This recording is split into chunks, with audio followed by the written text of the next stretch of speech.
Eugene Draghi, pjesë e grupit kriminal të drejtuar nga Elvis Doci, i njohur me nofkën Visi i Pojës, u ekstradua nga Spanja drejt Shqipërisë.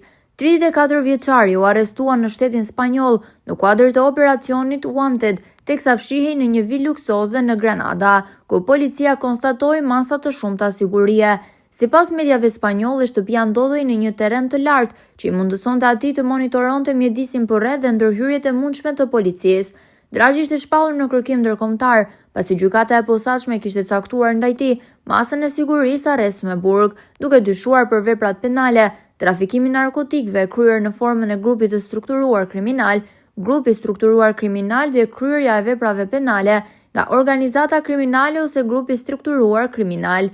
Nga hetimet e SPAK rezulton se Draghi është pjesë e një organizate kriminale që trafikonte lëndë narkotike në Norvegji dhe Belgjik. Grupi kriminal i drejtuar nga Elvis Doci dyshohet se ka trafikuar sasi të mëdha kokaine në vende të ndryshme të Europës.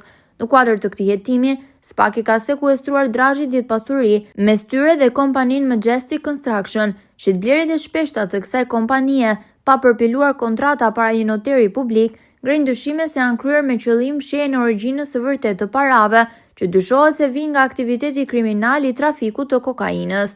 Eugene Draghi është ndërkohë një nga personat e fundit që ka pasur kontakte me Michel Vandanaj në Spanjë, përpara se ky i fundit të zhdukej dhe dyshohet të jetë i vrarë.